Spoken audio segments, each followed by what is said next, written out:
The lantern swung in a trembling hand when the sheriff pushed open the warped door of the small storage shed behind the McAllen plantation house. The hinges groaned like something waking from a long, reluctant sleep. A thin, icy draft seeped out from the darkness inside, carrying a smell no one could name at first. Not rot, not death, at least not the kind nature understood. It was a metallic sweetness, like blood that had been spilled onto hot iron and left to cool. The men who stood behind him, 2 farmhands and a deputy, shifted uneasily, none wanting to be the first to step in. The twins had been missing for only 11 hours. Inside the shed, the sheriff's lantern cast a jittering yellow circle that crawled across the walls, and that was where the writing appeared, scratched into the planks with something sharp, long strokes that overlapped as though carved in a frenzy. Not English, not any known script, yet the symbols repeated with a disturbing intentionality, as if whoever or whatever made them understood exactly what they wanted to say. And in the center of the floor, resting on a bed of cold ash, lay the artifact. A wooden doll, crudely carved but unmistakably human, its surface blackened except for the face, which had been left bare. 2 small red threads were tied around its arms like veins pulled too tight.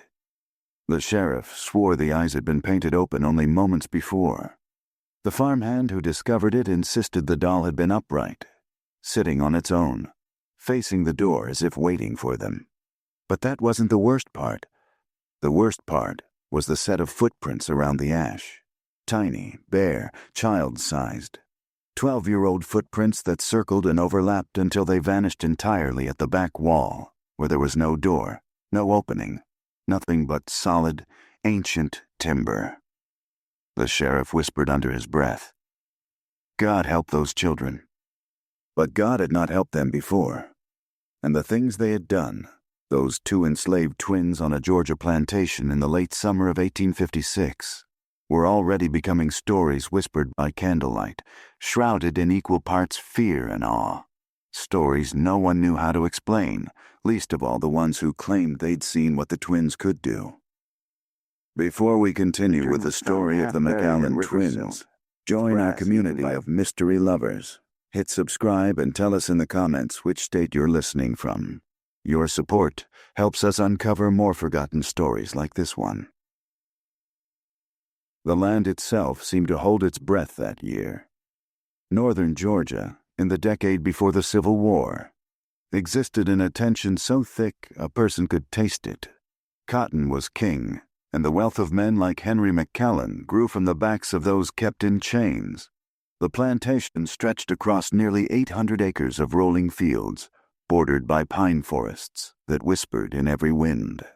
In the evenings, the air filled with the hum of insects and the thick aroma of tobacco curing in long, low barns. Hard-packed roads wound through the property, dusty in the summer, mud-slung in the winter, carved by wagon wheels and patrolled by men who watched for runaways and thieves but rarely imagined the real dangers might come from within the fences. In the town nearby, Wicklow, life moved with the slow rhythm of the rural South. Church bells tolled on Sundays, and sermons warned of sin so vividly the townsfolk carried the fear home with them like an unshakable scent. Shops offered bolts of cloth, sacks of flour, iron nails, and gossip. In the evenings, people gathered on porches where rocking chairs creaked like old bones, and the horizon glowed amber with the last embers of sunset. Yet beneath the surface of everyday life was an unspoken world, one carried by the enslaved community in whispers, prayers, and stories older than the land itself. Beliefs from Africa, woven with the Christianity forced upon them, created a tapestry of faith and dread. There were tales of spirits who walked the boundaries between the living and the dead, of curses that passed through bloodlines, of children touched by something not meant for this world. Many in Wicklow dismissed such stories as superstition, but not everyone. In the summer of 1856, after the twins arrived on the McAllen property, Even the people who had never believed in anything beyond Scripture began locking their doors before sundown. The twins, Isaac and Isaiah, were born in coastal Georgia, on a rice plantation where disease ate through the slave quarters every year like a hungry fire. Their mother died from fever when they were 3. Their father vanished, rumored to have been sold further south. For years, the boys were raised by other enslaved women, quiet souls who said the twins rarely cried, rarely laughed, rarely made noise at all. They communicated between themselves in a hushed, rapid murmuring no one else understood. Some thought it was a game. Others believed it was something learned before they were old enough to speak English. When they were 6, a fire swept through the plantation house. Flames leapt into the sky like red serpents. Witnesses said the twins watched the blaze with wide, unblinking eyes, unmoved by the screams, the chaos, the heat. That night, 3 overseers died, and the twins were sold shortly after, as if the owners couldn't justify keeping children who made every grown man uneasy. By the time a trader brought them to Henry McCallan's land years later, they were already known as the Quiet Ones. Those stories followed them like shadows. On the McCallan plantation, days began before dawn. Enslaved field hands filed out in long, weary lines, while mist still clung to the ground like a burial shroud. Overseers barked orders. The crack of a whip snapped across the morning air, a hateful sound that made men flinch even when it wasn't meant for them. Smoke curled from the kitchens where enslaved cooks prepared breakfast. The smell of salt pork, corn mush, and hot coffee drifted through the yard. Somewhere in the quarters, an infant cried. Somewhere else a hymn rose, soft, trembling, defiantly hopeful. Into this world the twins were thrust. At first, Wicklow saw nothing strange about them except their silence and their eyes, which seemed far older than 12. They worked, they obeyed, they blended into the endless, exhausting cycle of plantation life. But those who watched closely noticed details that did not fit. They never tired, never fought, never complained, and they never, ever slept apart. The decade itself was a cauldron of fear and belief. Slave patrols grew harsher. Rumors of rebellion traveled through fields and church pews alike. The Fugitive Slave Act had emboldened slave catchers, and northern newspapers printed stories of cruelty that Southerners dismissed as propaganda. The nation teetered between pride and violence, between scripture and sin. Against this backdrop, strange occurrences were often dismissed as tricks of the mind or whispered about only behind closed doors. But when 2 12-year-old enslaved twins began to draw attention, even among those who claimed they believed in nothing supernatural, people took notice. Isaac and Isaiah moved through the world like a single creature split in 2. If one turned, the other followed. If one spoke, which was rare, the other watched the listener with an intensity that made even grown men uneasy. Their voices, when they did use them, were soft and almost melodic, carrying a cadence that did not match anything local. They spoke English fluently, but their private language remained, and the overseer said he once heard them speak it while working the fields, 2 short sentences that ended with both boys looking toward the tree line at the exact same moment. Late that summer, odd stories began circulating among the enslaved community. Tools missing from one location appeared buried neatly in another. Animals avoided the twins, stepping away as if from an unseen boundary. A pregnant woman swore she dreamed of the twins standing at the foot of her bed, though they had been locked in their cabin all night.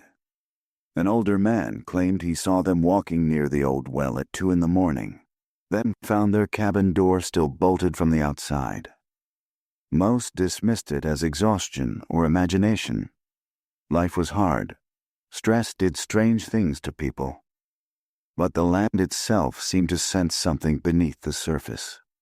The forest bordering the McCallan fields grew darker that summer, its pines bending in odd angles, as though trying to turn away from something.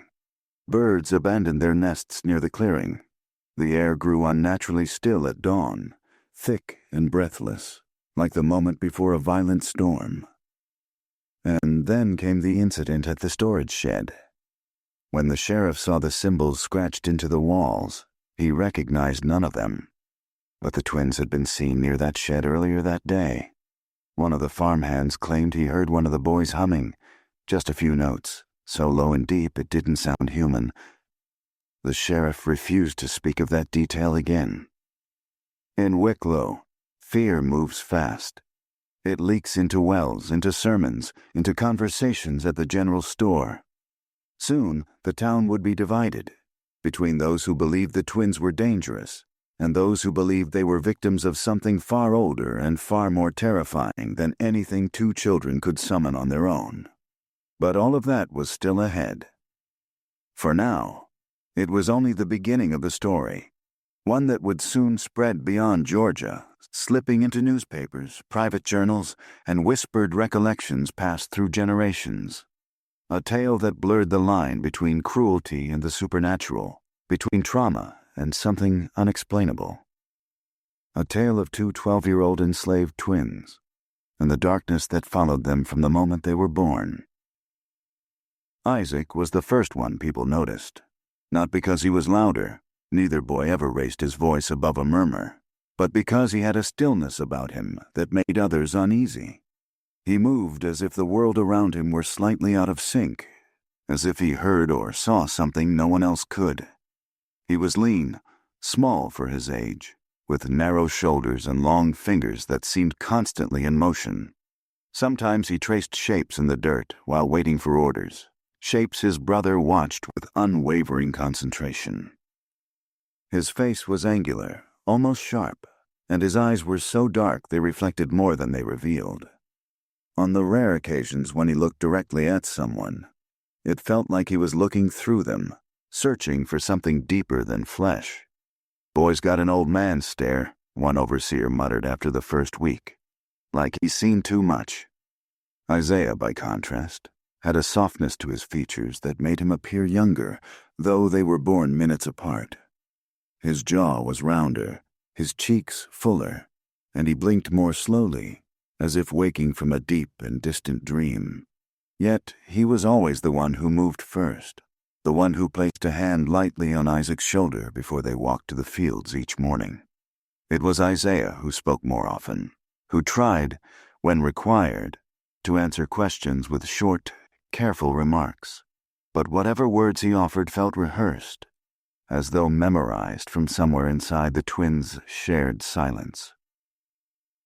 One evening in late August, while the sun bled out over the horizon, the plantation's blacksmith, Jonah, found the twins sitting outside the quarters, arranging small stones in a perfect circle. He approached with slow, deliberate steps, wiping sweat from his bald head with the back of his hand.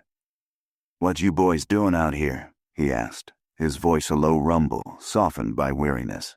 "Supposed to be inside. Storm coming tonight." Isaiah glanced up. "We're listening," he said. Jonah frowned. "Listening to what?" Isaac lifted his head. "The ground," he whispered. Jonah shifted from one foot to the other, unsettled. "Ain't nothing down there but dirt and roots." Isaiah shook his head. "No, there's more." Jonah watched them silently for another moment, then took 2 steps back. He would later tell his wife he felt something under his boots, a faint vibration, like a heartbeat buried miles deep. He left them there and did not ask any more questions. The twins belonged to a world no one understood, not even themselves, and yet they seemed tied to one person on the plantation more than any other, Henry McAllen.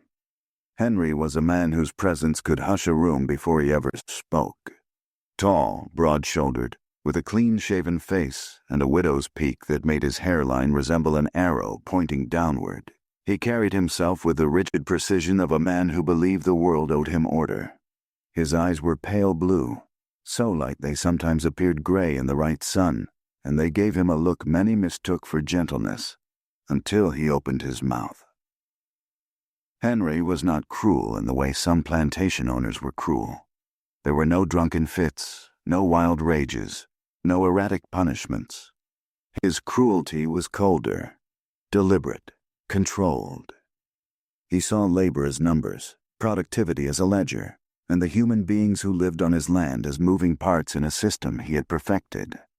He kept meticulous notes on every task performed, every bale of cotton produced, every illness, every injury. In his study, rows of ledgers lined the shelves like a library of suffering disguised as paperwork. His wife, Margaret, once said he hated inefficiency more than sin. On a humid afternoon shortly after the twins arrived, Henry walked through the fields inspecting the day's progress. Sweat darkened the collar of his white shirt, though he moved as if heat did not touch him. When he reached the twins, he stopped, watching them pick cotton in synchronized motions so flawless they looked choreographed. "You two," he said quietly. They both straightened at the exact same moment, their eyes rising to meet his. Henry studied them. "You work faster than most grown men." Neither boy responded. Henry extended a gloved hand toward Isaac. "What's your name, son?" Isaiah answered instead. "Isaac, sir." Henry's jaw tightened. "I asked him." Isaac opened his mouth, but no words came. Instead, he glanced at his brother, who gave a barely perceptible nod. Isaac whispered, "Isaac McAllen, sir." Henry's eyebrows rose slightly at the surname. "You are not McAllens," he said. Isaac lowered his gaze. We didn't mean..." Isaiah stepped closer. "We didn't pick the name. Someone told it to us." "Who?" Isaiah swallowed. "Don't know his name, sir. We only saw him once." Henry stared at the boys for a long moment before kneeling down, so his eyes were level with theirs. "If you ever call yourselves McAllen again, there will be consequences. Do you understand?" Both boys nodded in perfect unison. Henry hesitated, his expression flickering with something unreadable. Curiosity, maybe, or unease, before he stood and walked on.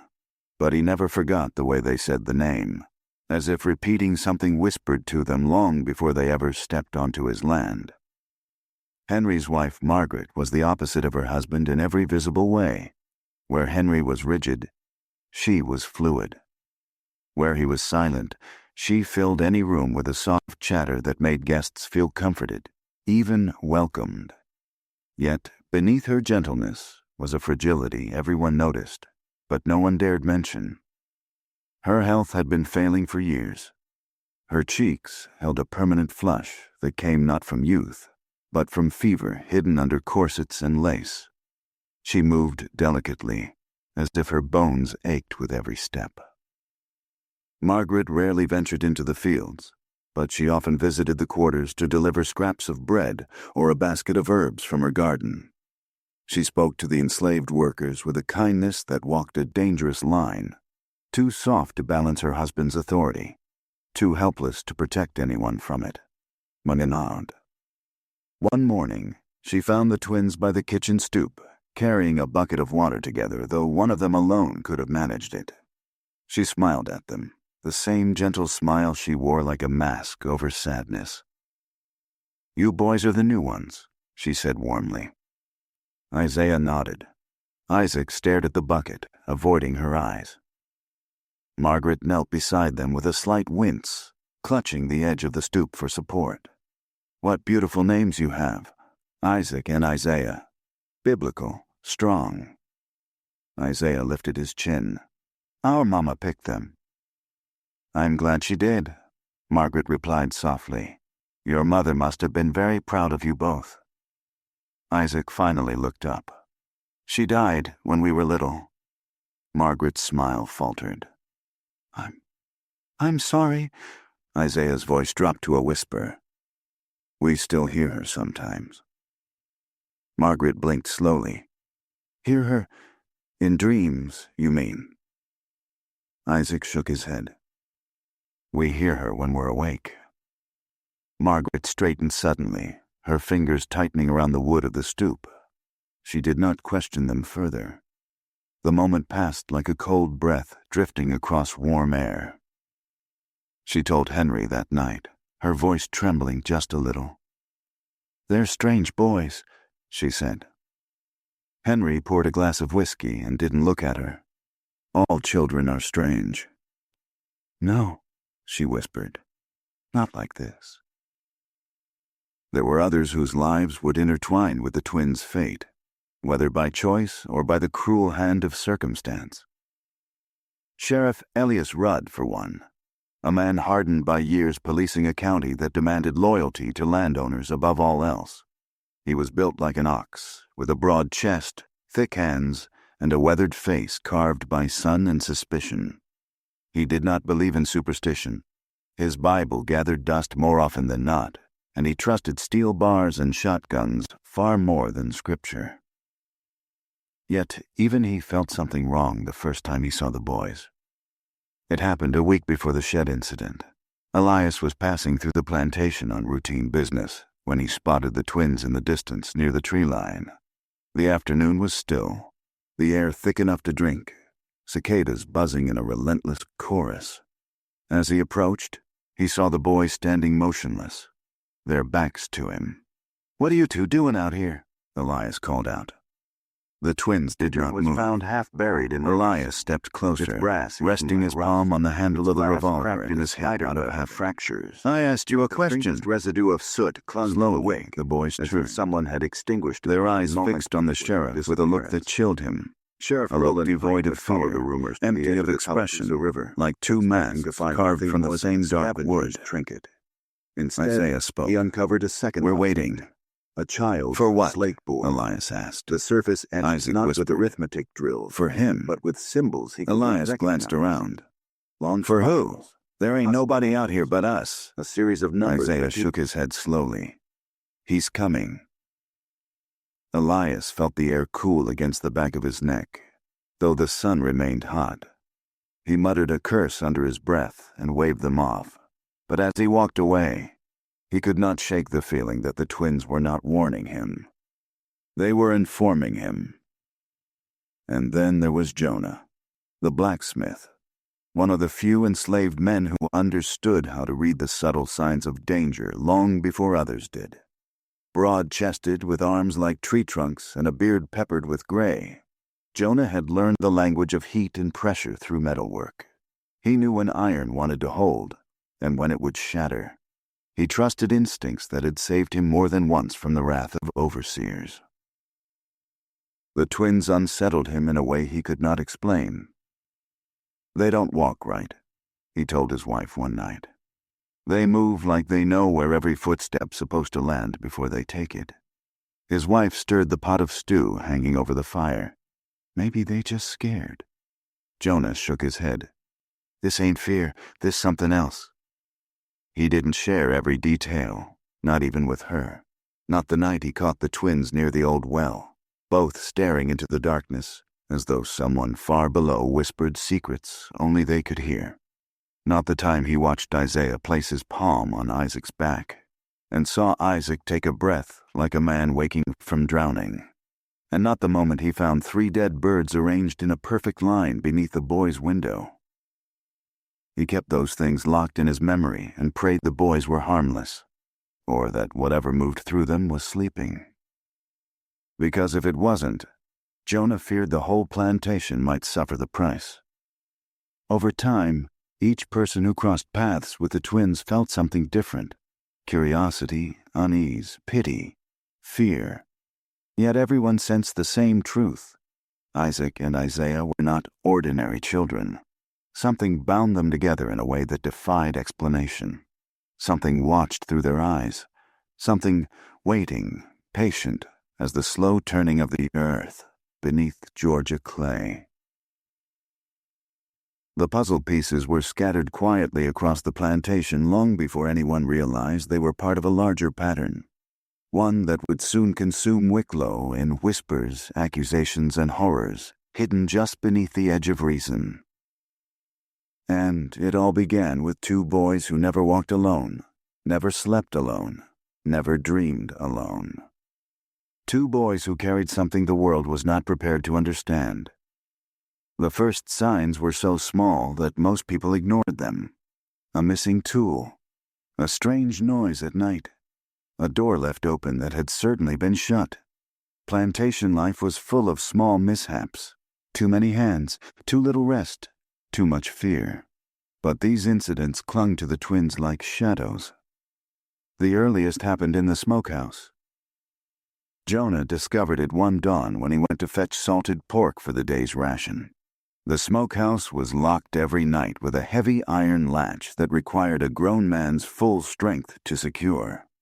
But that morning, the door hung open just an inch. The smell inside was wrong. Not the expected blend of brine and aging meat, but something metallic, sharp enough to sting the back of the throat. He pushed the door open and froze. On the packed dirt floor, the salted cuts had been moved. Not stolen, rearranged. Each slab lay perfectly aligned to form a spiral radiating outward from a single point. In the center of that spiral was a tiny mound of ash, warm enough to release a thin wisp of smoke. There was no lantern inside, no fire pit, no reason for ash to be there at all. Jonah backed out slowly and called for the overseer. When the man arrived, he snorted. Children. Probably that bunch been sneaking around looking for scraps. But Jonah knew better. No ordinary child could have lifted those slabs alone, and none would have dared stay in the smokehouse long enough to arrange them so precisely. Later, as Jonah walked back toward the quarters, he caught sight of the twins standing in the yard. They weren't working. They weren't talking. They were simply watching him. Two pairs of dark eyes, still as winter ponds. When Jonah met their gaze, they didn't look away, didn't blink. Isaiah tilted his head just slightly. Jonah felt the hair rise on his arms.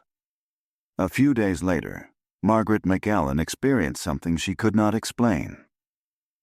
She had been bedridden for 3 days, her fever climbing in waves that left her gasping. On the 4th night she woke to what she thought was the sound of rain, though the windows were dry. She sat up slowly, breath trembling, and saw 2 silhouettes standing near her doorway, small and unmoving. "Who's there?" she whispered. The figures didn't respond. She reached for the lamp, striking a match with shaking fingers. The flame flickered to life, filling the room with a soft amber glow. The doorway was empty, but the sound remained, a murmuring beneath the floorboards, like wind threading through deep tunnels. She leaned forward, clutching her blanket. The whispering grew louder. Not the rustling of mice. She knew that sound well. This was rhythmic, intentional, like voices speaking from far below. She pressed her palm to the wooden floor. The whispering stopped instantly. She drew her hand back with a soft cry, her breath quickening. Moments later, she heard footsteps outside her window, tiny, bare feet padding across the veranda. A child's voice drifted through the curtains, so soft she almost mistook it for her imagination. "Don't be scared." Another voice answered, identical in tone and pitch. "Not yet." Margaret didn't sleep that night. When she told Henry the next morning, he dismissed it. "Fever dreams," he said, tightening his tie. "You've always been prone to those." Margaret looked down at her hands, remembering the sound from beneath the floor. It felt real. Henry placed a cold palm on her cheek. "You have to stop filling your head with nonsense." She didn't argue, but she didn't believe him either. The next sign came from the fields. Late one afternoon, as thunderclouds gathered over the horizon, the enslaved workers heard a strange echo drifting through the cotton rows. A low, melodic hum. 2 voices blending in perfect harmony, weaving over and under each other with a cadence no one recognized. The sound seemed to come from everywhere at once, as if carried by the wind itself. A young girl named Ruth was the first to see the twins standing between 2 rows, hands clasped, swaying gently as they hummed. She stepped toward them cautiously. "Isaac, Isaiah," Y'all all right? They didn't stop. She reached out, her hand trembling. Hey, it's almost storming. Overseer said we gotta... Isaac's eyes snapped open. Ruth stumbled back with a gasp.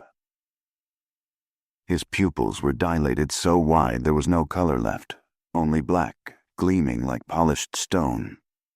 Isaiah's eyes were the same, dark as deep wells with no bottom. The wind shifted violently, bending the cotton plant sideways. A sharp crack split the sky as a bolt of lightning struck a pine tree less than 100 yards away, sending bark flying in all directions. The twins stopped humming. Their eyes returned to normal. Isaiah looked at Ruth with mild confusion. "We should go inside," he said calmly. Ruth nodded slowly, but something inside her felt permanently altered, as if she had glimpsed a truth she was not meant to see. That night she told Jonah, her voice shaking. Their eyes weren't right. Jonah frowned. "How you mean?" "Like they weren't seeing the world. Like something else was seeing through them." Jonah did not sleep for 2 nights after that. But the event that convinced the entire plantation something was terribly wrong happened 2 weeks later. A hog went missing. Animals slipped away sometimes. Foxes, bobcats, snakes. But hogs were heavy, stubborn creatures. It took 3 men to restrain one fully grown. Yet, one morning the pen was open, the latch unhooked from inside, and a trail of damp, heavy prints led to the tree line. The prints stopped abruptly 30 yards into the forest. Not faded, not smeared. Stopped. As if the hog had vanished mid-step. Beside the last print lay a small object half buried in pine needles. A red thread. Thin, smooth, identical to the thread wrapped around the arms of the doll found in the shed. Isaac and Isaiah stood at the edge of the trees when the search party returned, their faces blank, their hands clasped lightly. Henry approached them with measured steps. "Did either of you go into the woods last night?" Isaiah shook his head. "No, sir." Isaac added, "We don't like the woods." Henry studied them for a long moment. "Then why were you watching us?" Isaiah's voice dropped to a whisper. "Because something else was." Henry's blood ran cold, though he showed nothing. Not then. Not yet. The first signs were subtle, ambiguous, easy to rationalize. But soon the whispers would stop hiding. Soon the twins' shadow would stretch across the entire plantation, to places no one imagined children could reach. And the real horrors would begin. The McAllen house had stood for nearly 20 years, its planks seasoned by storms and summers, its foundation settled firmly into Georgia clay. It creaked in familiar ways, stairs moaning under weight, rafters popping in the cool of night. But in early September, a new sound joined that old chorus. It came first in the walls of Margaret's room. 3 sharp taps. Always in threes. The first night she woke thinking it was a servant at the door. She called softly, "Come in," but no one entered. The room was still, the candle on her nightstand burning low. Henry slept beside her, breathing slow and heavy. The tapping came again, this time from the wall behind the bed. She sat up, heart pounding. "Who's there?" she whispered. Silence. She pressed her ear to the wall, the wood cool against her fevered skin. After a long, breathless moment, she heard it, murmuring. Faint, as though someone were speaking from the other side of a far-off door. Words she could not understand, flowing in a strange cadence that rose and fell like chanting. Her hands began to tremble. "Henry," she hissed, shaking his shoulder. "Henry, wake up!" He stirred with a low groan. "What is it now?" "Listen," she whispered. He sighed and rolled onto his back, eyes opening blearily. The room was quiet. The candle flame wavered but did not bend to any wind. The only sound was the slow ticking of the clock on the mantel. "I hear nothing," he said. "It was there a moment ago. Knocking. Voices." "Margaret?" His tone sharpened. "You've been sick. You're hearing things." She stared at him, her throat tight. "Please, just check the hallway. Humor me." He exhaled in annoyance, but swung his legs over the side of the bed, slipping his feet into house shoes. He opened the bedroom door, lantern in hand, and stepped into the corridor. The light cast long shadows over the walls, revealing nothing but framed paintings and polished wood. He inspected the hall, the adjoining rooms, even rapped his knuckles against the wall behind their bed from the opposite side. Solid, quiet, ordinary. When he returned, he found Margaret sitting rigidly upright, her eyes wide. "It's in the walls," she said quietly. "Not in the hall, in the wood." Henry pinched the bridge of his nose. "We will have the carpenter look at it. Termites, settling, something explainable." "Explainable," she repeated in a hollow voice. He crawled back into bed, blew out the candle, and soon resumed his slow, even breathing. Margaret lay awake until dawn, every creak of the house a new betrayal. Down in the quarters, the nights were restless too. Ruth began waking with scratches on her forearms, thin, red lines that appeared in sets of 3. She swore she did not scratch herself, though the nights were hot and humid and full of biting insects. The marks didn't burn or itch. They simply existed, as if something had traced a warning on her skin. Others heard humming through the dark, not the familiar sound of someone singing to ease the ache of the day, but a low resonance that seemed to vibrate in the bones. Jonah heard it most clearly when he lay with his ear against the thin mattress, as if the earth itself was carrying the sound. "It's them boys," he muttered one evening as he sat by the fire, sharpening a piece of scrap iron into a rough hook. "They stirring up something they don't understand." His wife shook her head. "They just children, Jonah. Ain't right. Putting all this on 'em." Jonah glanced toward the doorway where the twins stood side by side, watching the adults with that same unnerving stillness. The firelight carved twin shadows across the packed dirt floor. "Children or not," Jonah said under his breath, "something following 'em that ain't childlike at all." On a Sunday, the tension spilled beyond the plantation fences. Church in Wicklow was more than a service. It was an anchor. The white-clapboard building stood in the center of town like a righteous sentinel, its steeple pointing accusingly at heaven. Inside, polished wooden pews shone in the filtered light of high-paned windows. Fans rustled as parishioners waved them slowly, fighting the heat while the preacher fought for their souls. Reverend Silas Odell was a stern, narrow man with a voice that could flay or comfort depending on his mood. His dark hair was always slicked back, his collar crisp even in August. He believed in sin, in judgment, and in the devil as a presence that lurked not in foreign lands, but in his own county, waiting for a crack in the righteous armor of his flock. That morning he chose a verse from the Gospel of Mark. "And straightway there met him out of the tombs a man with an unclean spirit." He read with fire, letting the cadence build as he spoke of demons, possession, and the power of Christ to cast out unholy things. "The devil," he thundered, slamming his hand onto the pulpit, "does not always roar. Sometimes he whispers, sometimes he uses the weak, the sick, the young. He crawls into hearts that have been battered and broken, and from there he works his poison." In the third pew, Sheriff Elias Rudd shifted uneasily. He had never been a man given to spiritual fear, yet a memory surfaced unbidden, the twins standing at the tree line saying, "He's coming." Beside him, a woman leaned in toward her neighbor and whispered, "You hear about that hog gone missing up at McAllen's place? They say it just Stopped existing in the middle of the woods. Her neighbor nodded. My cousin works up there. Says there's odd noises at night. Says the owner brought in some new boys, and ever since... Shh, the Reverend snapped from the front. You want to gossip?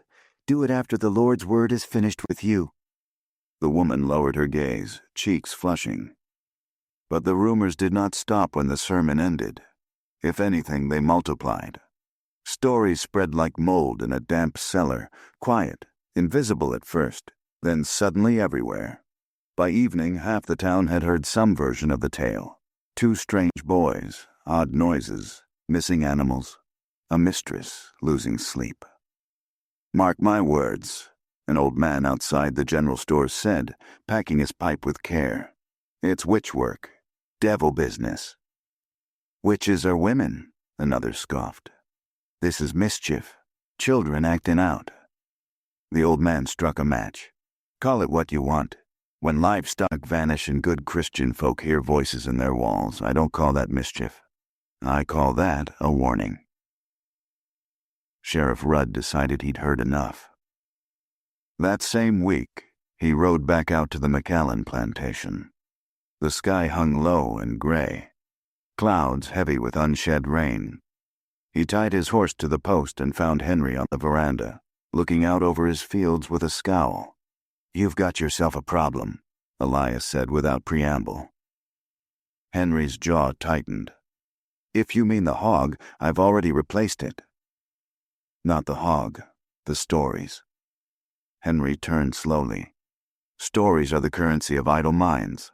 I care about cotton and order, not whispers. Elias stepped closer, voice lowering. But whispers can turn into something else. You keep strange things on your land. People will talk. And when they talk enough, they look at me. Ask why I ain't done anything. Henry folded his arms. What do you propose I do? Arrest children for existing peculiarly? Elias hesitated. Have you noticed anything yourself? Anything out of place? Henry thought of the doll found in the shed, of the red thread, of Margaret waking him in the night, eyes wild, insisting there were voices in the walls, of the way the twins rarely seemed surprised by anything, as if each event had already happened somewhere inside them. No, he said flatly. I have not. Elias studied him, weighing the lie. Your wife says otherwise. Henry's eyes flashed. My wife is ill. Fever makes phantoms of shadows.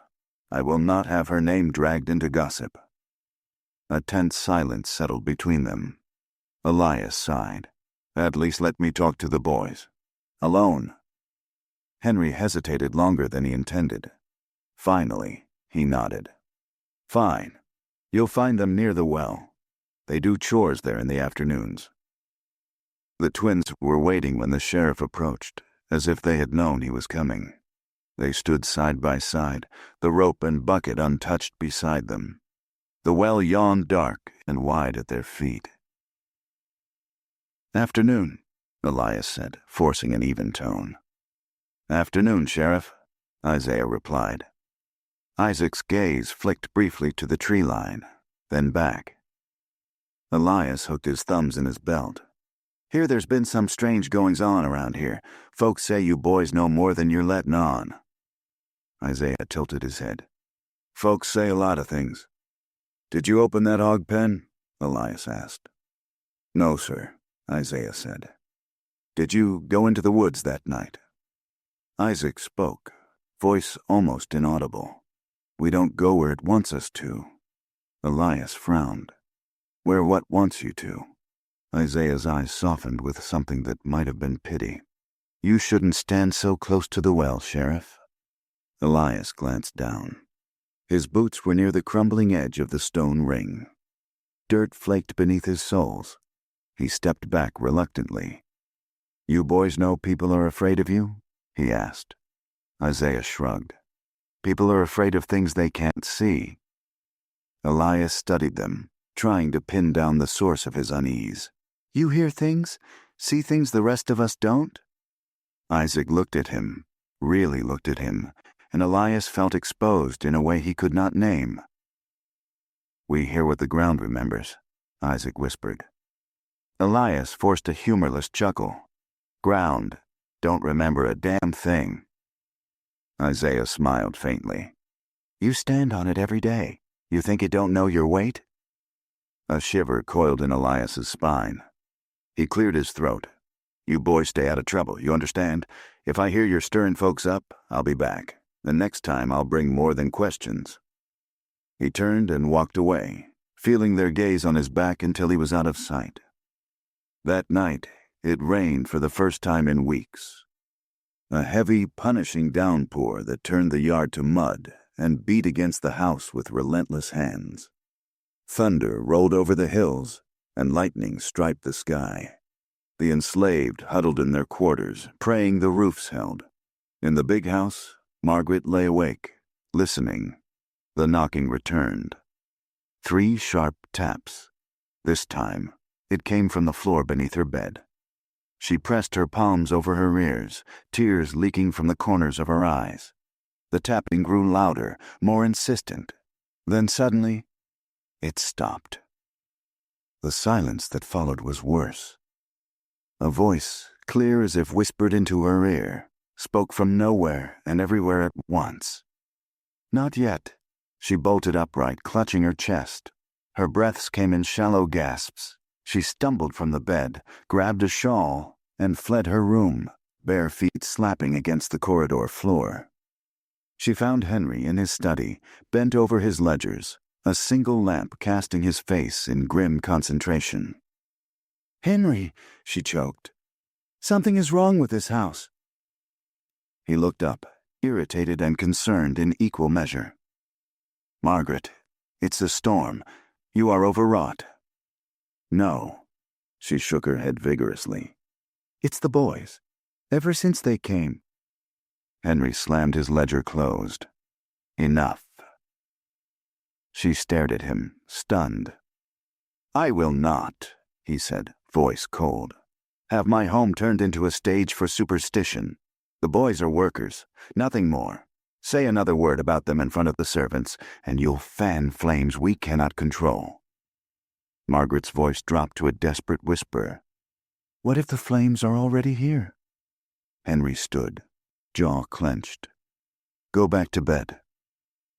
She backed out of the room slowly, a hollow ache spreading through her chest. Down in the quarters, the twins did not sleep. They sat on their shared pallet, knees drawn up, eyes open in the dark. Rain pummeled the roof. The walls trembled occasionally with thunder. "Did you hear him?" Isaac murmured. Isaiah nodded. "He's closer." Isaac's fingers dug into the thin blanket. "I don't like when he's close." Isaiah reached over and took his hand. "We were born for this." Isaac shook his head, voice cracking. "No, we were just born." Isaiah looked toward the far wall, where the wood seemed darker, as if soaked in shadows instead of rain. "Sometimes those are the same thing," he whispered. Fear spread through the plantation in ways no one could trace directly to the twins, yet everything seemed to bend toward them. A worker fell from a ladder and broke his neck after swearing he'd heard someone call his name from an empty room. A child woke screaming, claiming he saw 2 extra shadows standing over his bed at night. A cow dropped dead in its stall, eyes wide and glassy. A strip of red thread knotted around its tail. Reverend Odell visited the plantation at Margaret's request, though she begged him not to tell Henry she had written to him. He walked through the house with a Bible clutched in one hand, fingers tracing the edges of the pages as if drawing strength from the thin paper. Margaret followed, pale and tense. "There is a heaviness here," the Reverend murmured. "A presence." "It wasn't like this before," Margaret said quietly. "It started after they came." "Where are the boys now?" he asked. "In the fields." "Good. Our work will be easier without their attention." He stopped in her bedroom, eyes flicking to the walls. He laid his palm against the wood, frowning. "You feel it too," she whispered. He hesitated. I feel unrest. He prayed in each room, his voice steady but softer than usual, as if afraid of waking something. He sprinkled water he claimed was blessed along the thresholds. When he reached the back stairway leading down toward the kitchen, he paused. "Someone died here," he said. Margaret frowned. "Not that I know of." Reverend Odell's eyes darkened. "If not in body, then in spirit." Later, when he rode away, he leaned close to Margaret and murmured, "If you can send those boys away, do it. Sooner rather than later." "Send them where?" she asked. "To another place to be worked and beaten, another owner." His jaw tightened. "It may save your soul."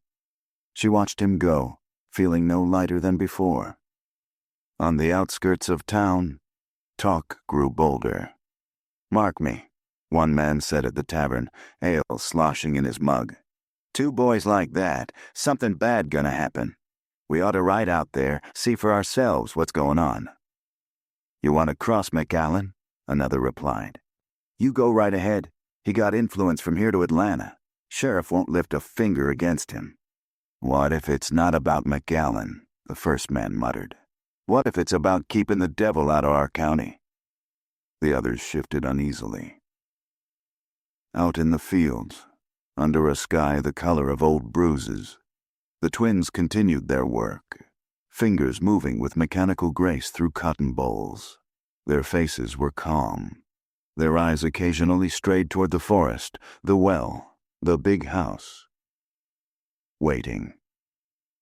The line between fear and blame grew thinner by the day, and when fear looks for a face, it often finds the smallest, the weakest, the ones who cannot defend themselves.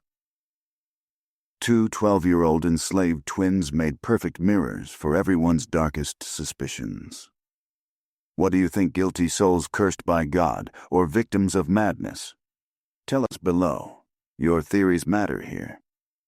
The storm that night did more than flood the fields and tear branches from the pines.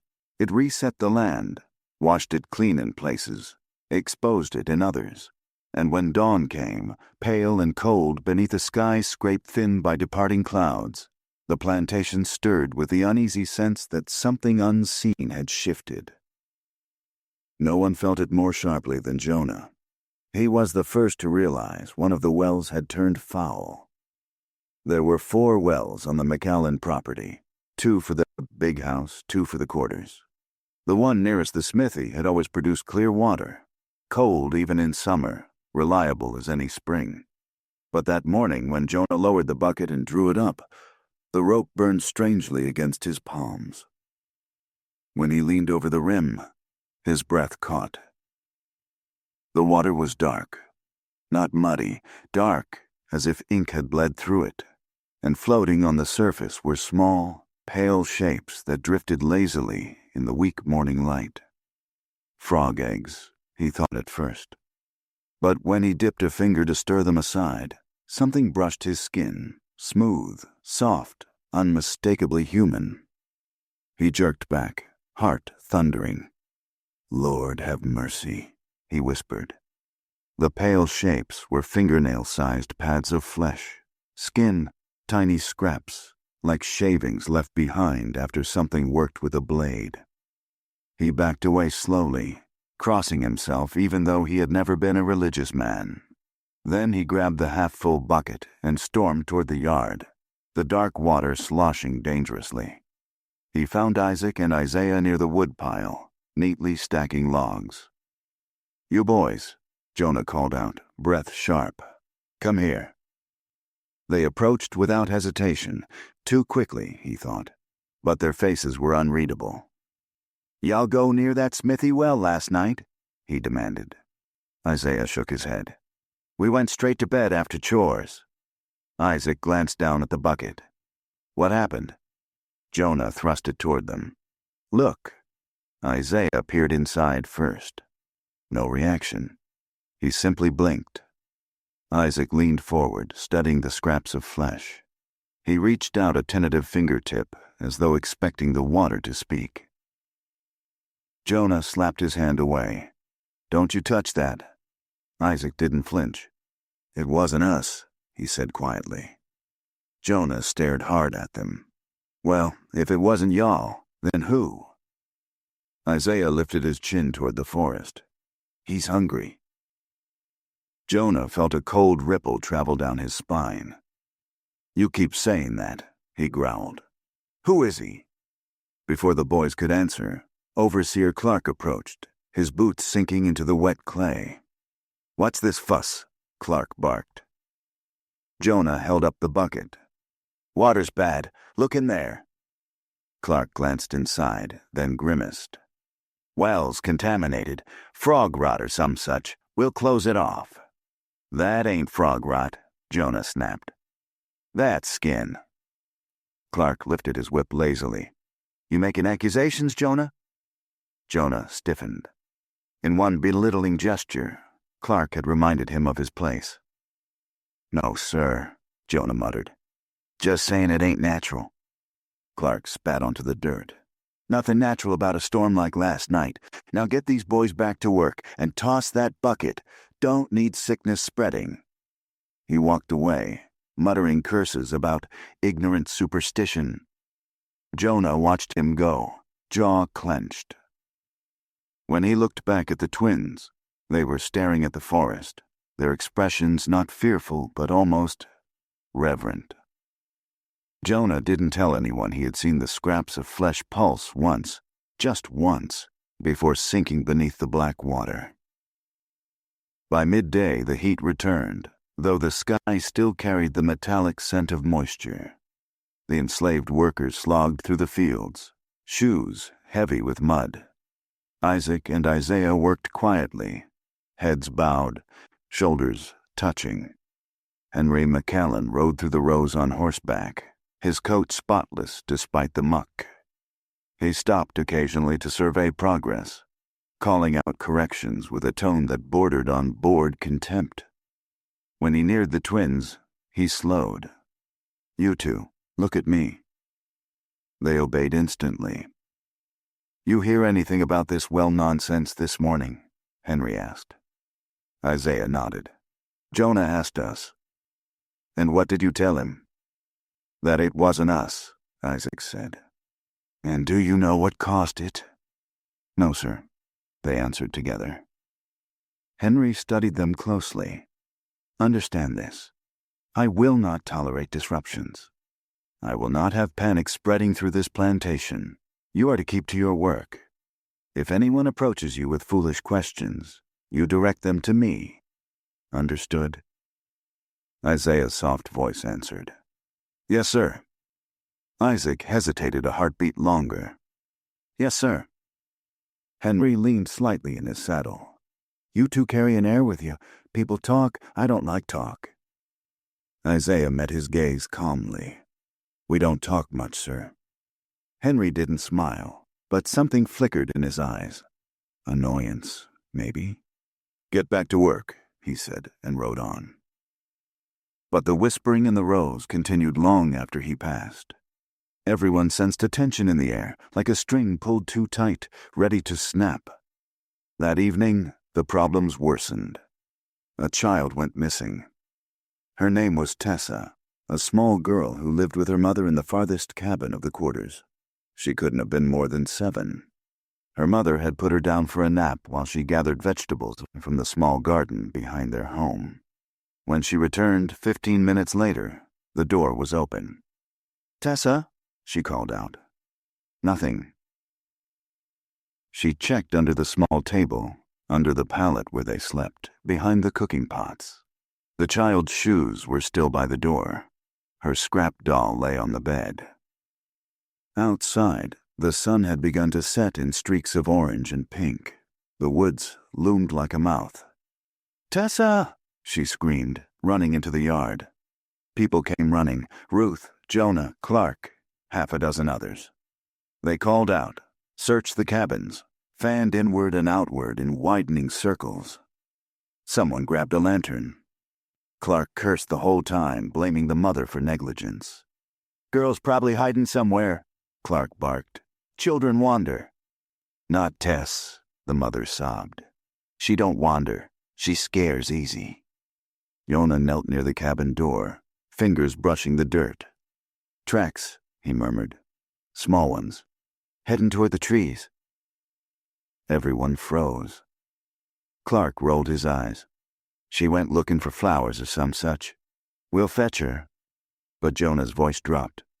There's another set too, bigger. Someone whispered, Deer? Jonah shook his head. Not hoof prints, bare feet. 2 of them. Every head turned slowly toward the twins, who stood a few yards back, watching quietly. Clark seized the opportunity.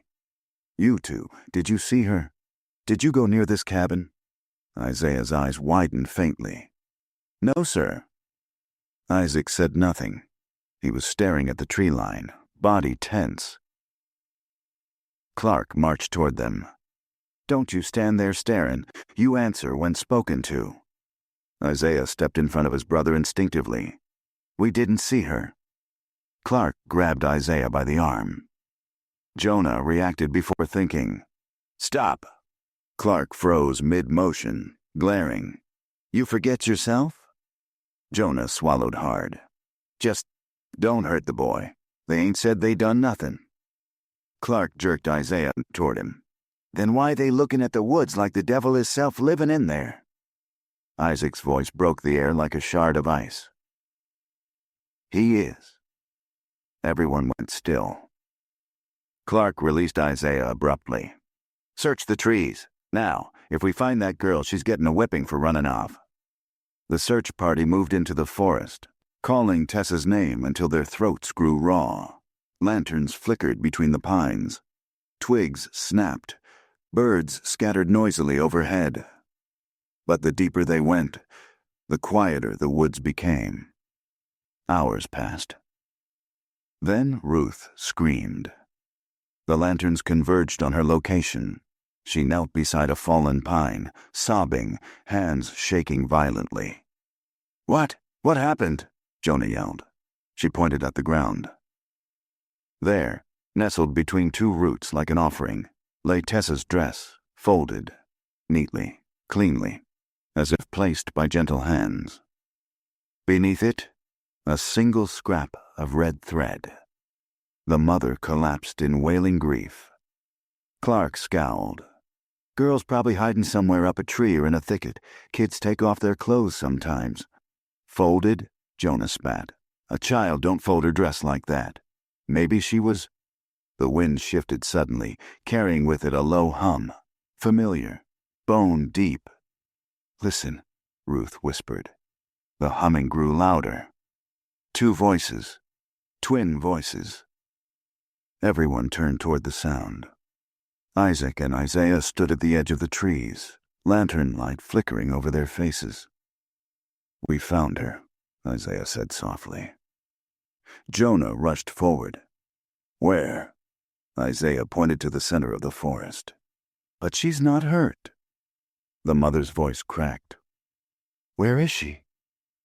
Isaac spoke then, his voice trembling for the first time anyone could remember. We tried to bring her back, but he... Isaiah put a hand on his brother's arm. Don't. Henry arrived minutes later, alerted by someone who had run back to fetch him. He surveyed the scene. Muddy boots, tear-streaked faces, the folded dress, the accusing glares toward the twins. Has the girl been found? He demanded. No, Clark said. But these 2 claim they know where she is. Henry's gaze snapped to the boys. Is that true? Isaiah nodded. So lead us. Isaiah looked to the forest, then back at Henry. If we lead you, he'll follow. Henry's jaw tightened. Who is he? Isaac whispered. The one who walks behind the trees. Ruth's breath hitched. Jonah crossed himself again. Henry grabbed Isaiah by the shoulder. Enough. You 2 will take us. Now. Isaiah winced under the pressure. Yes, sir. The twins walked ahead, lantern light casting twin shadows that stretched unnaturally long across the forest floor. They led them deeper than anyone expected, past the old well, past the lightning-split tree, past the ridge where the pine needles grew thick. The air grew colder, heavy with the scent of damp moss and something else, something metallic, like the water from the fouled well. Finally, the twins stopped. "She's there," Isaac whispered. They pointed to the base of an ancient oak with a hollowed heart, blackened inside like a burned-out cavity. Henry crouched carefully and aimed his lantern. A small face peered back. Tessa. Alive. Silent. Eyes too wide. Her little hands were clasped around her knees as though she had been placed like a porcelain doll inside the hollow. The mother rushed forward, sobbing, pulling her daughter into her arms. But Tessa didn't cling, didn't cry. She simply stared at the twins over her mother's shoulder. Isaiah took a step back. "Tessa," Henry said sternly. "What happened?" She opened her mouth. Something like a whisper escaped, thin, stretched, foreign. "Not alone." Her mother wept louder. "Baby, speak plain, speak plain." Tessa repeated it, this time in a hollow whisper that made even Henry shiver. "Not alone." Then she pointed at the twins. Clark grabbed Isaac by the arm immediately. "Enough of this. You boys got some explaining to—" A sound tore through the forest then. A low, resonant groan that came not from any person, but from the earth itself. The trees shuddered. Lantern flames flickered violently. The ground beneath them trembled very slightly, like something shifting far below. Tessa screamed. Isaiah shouted, "Don't run!" But panic exploded like gunfire. Workers fled toward the clearing. Ruth stumbled. Clark tripped and cursed. Henry pushed Margaret's maid aside in his rush to get back to the path. Tessa's mother carried her daughter, sobbing uncontrollably. The twins did not run. They stood at the base of the oak, eyes scanning the darkness, searching.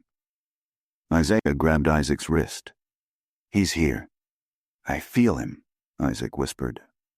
Jonah yelled from the tree line. "Boys, move!" The twins finally ran. That night, no one slept. Whispers filled the quarters. Henry locked his doors. Margaret prayed until her voice cracked, and Tessa's mother sat up beside her daughter, holding her small hand as if it might vanish. When dawn came, it revealed another horror. The big house's front door was covered in symbols, identical to the ones found in the storage shed, scratched deep into the wood.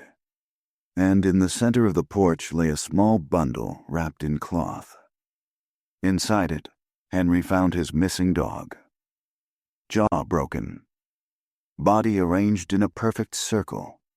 Around its neck, a red thread tied in a precise knot. Henry's face went pale. Even he could no longer pretend this was coincidence. He stormed into the quarters before noon, dragging Clark and 2 other men with him. "Bring the twins to the yard," he ordered. Isaiah and Isaac were pulled outside, hands bound though they did not resist. The entire plantation gathered, fear thick as fog. Henry stepped forward. "You will tell us now. All of it.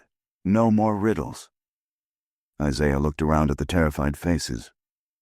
"Even if we tell you," he whispered, "you won't believe us." Henry backhanded him. Isaac flinched as if struck himself. Jonah stepped forward, furious. "Mr. McGallan." Henry raised a hand. "Silence." Then he leaned in close to the twins. "What did you bring onto my land?" Isaac's bottom lip trembled. "We didn't bring him." Isaiah whispered, "He found us." Henry grabbed Isaac's shirt. Who? Who found you?" Isaac's answer was barely a breath.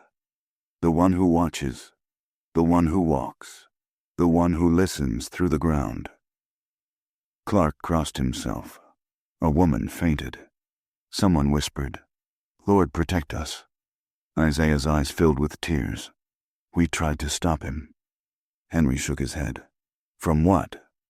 Isaiah swallowed hard. From choosing. Henry released him slowly. Choosing what? Isaiah looked up at him, small, trembling, skin pale with fear. Choosing who dies next. The yard fell silent. Even the wind held still. And for the first time since their arrival, the twins' voices carried not mystery nor menace, but terror. What do you think, guilty souls cursed by God, or victims of madness? Tell us below. Your theories matter here. The day after the confrontation in the yard, the plantation fell under a silence so heavy it seemed to press on the very ground. Birds avoided the fields. Workers moved without speaking. Even the wind felt stifled, as if holding its breath. Henry McAllen did not sleep. He sat at his desk through the night, fingers tapping against the wood as he stared at the ledger he could no longer focus on. Numbers blurred before his eyes. The scratches on his front door spoke louder than any figure on a page. He had called the sheriff. He had demanded action. But Elias Rudd, weathered and hollow-eyed, had arrived only to say, "I can't arrest children for having scared looks on their faces." "Then arrest them for something else," Henry insisted. "Trespass, vandalism, threats." Elias shook his head. "This is a delicate matter. Town's already whispering about demons and curses. If I take the twins in with no clear crime, I'll be inviting panic straight into Wicklow." Henry slammed a fist onto the desk so hard the inkpot rattled. "My men are afraid to work. My wife is afraid to sleep. A child disappeared and came back speaking nonsense. If this continues, I'll lose control of the entire property." The sheriff's expression softened, not with pity, but with dread. "I'll speak to them again. Alone." And he did. He found the twins seated under the old pecan tree near the quarters, their hands resting on their knees, eyes distant. "Boys," he said quietly, "we need to talk." Isaiah looked up first. "We knew you were coming." Isaac nodded in agreement. Elias lowered himself to the ground across from them, boots sinking into the soft soil. "Then you know what I'm here to ask." Isaiah's gaze drifted to the horizon. "He's angry." "Who?" Elias asked patiently. "Who is this you keep mentioning?" Isaac blinked slowly, as if searching for words. "He isn't a man."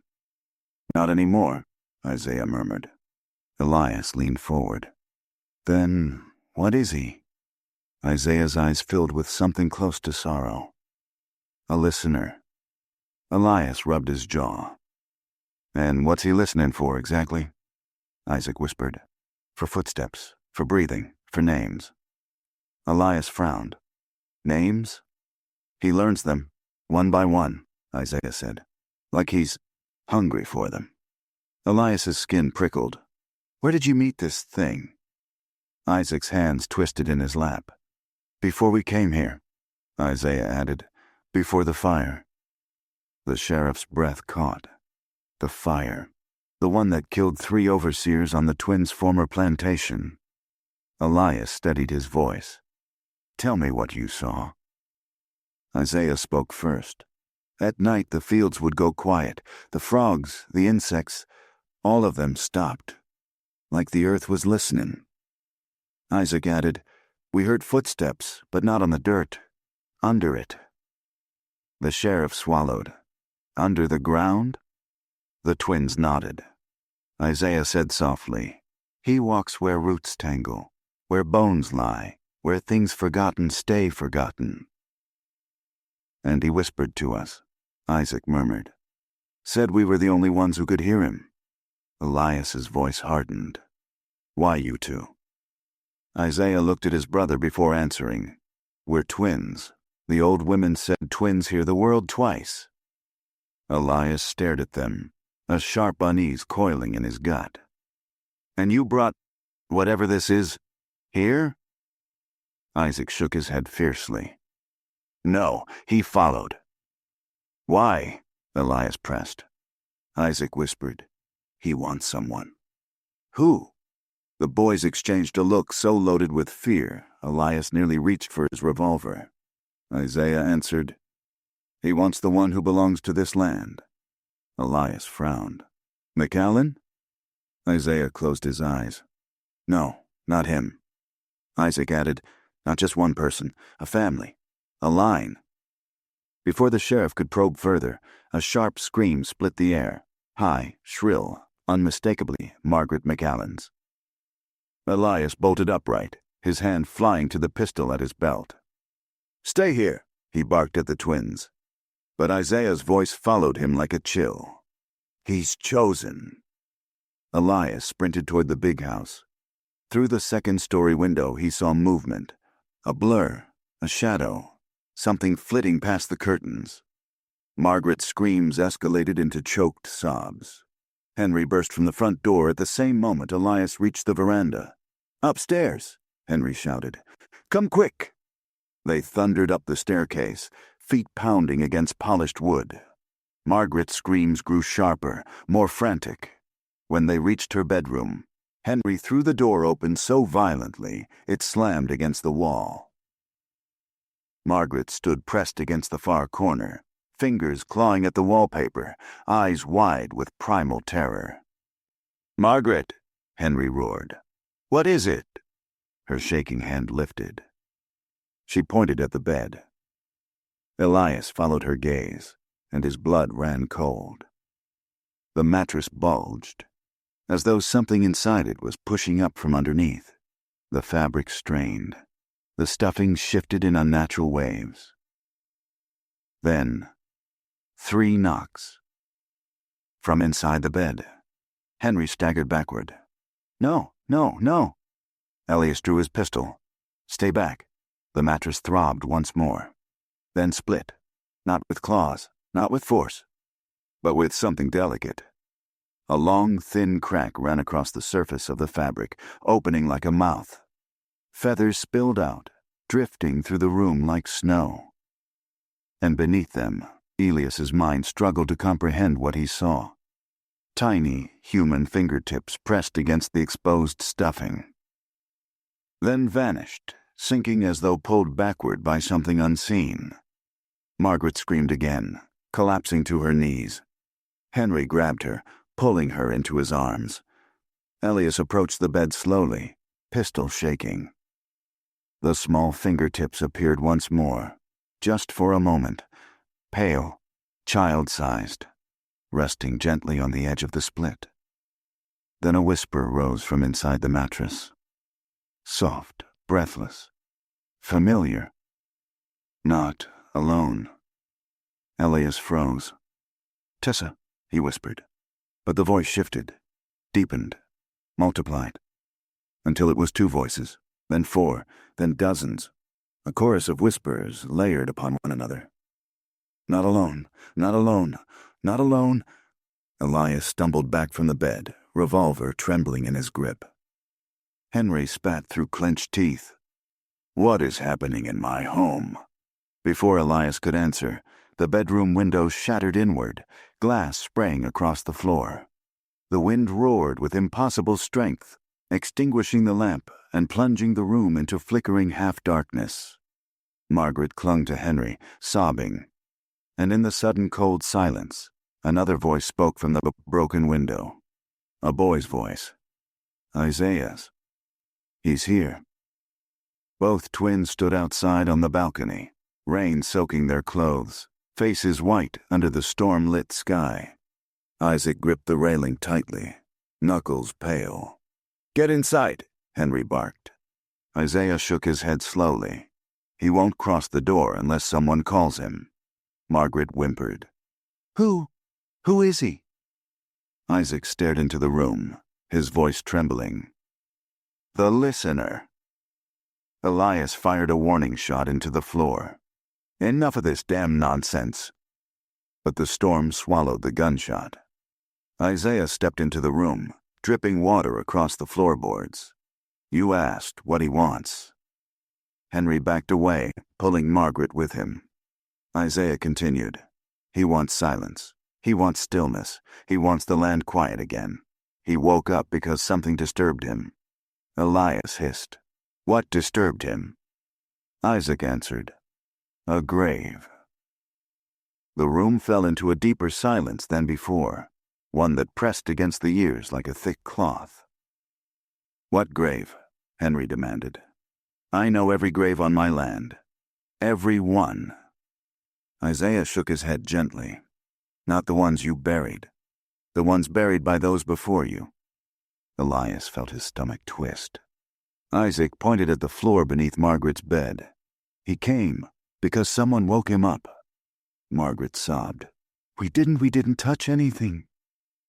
Someone did, Isaiah murmured. He approached the headboard, placing his palm against the wood. The wall shuddered beneath his hand. Elias stepped backward. What is that? Earthquake? Isaiah shook his head. No. He pressed his ear against the wall. Then he whispered. He's listening. The entire room tightened, air colder, walls tense. Isaac approached Elias slowly, lifting his gaze as though bracing himself. He wants someone, Isaac whispered. A trade, a life. Margaret shrieked. No, God, please, no! Isaiah turned to her. He wants the one tied to the land, blood tied, history tied. Henry roared. Not my wife. Isaiah shook his head. No, not her. His gaze slid to Henry. He wants you. Henry recoiled violently. What? Isaiah took a slow breath. Your grandfather bought this land cheap. Too cheap. Because the family who lived here before vanished. Elias felt his throat tighten. Isaac added, They didn't leave. Isaiah finished. They were buried.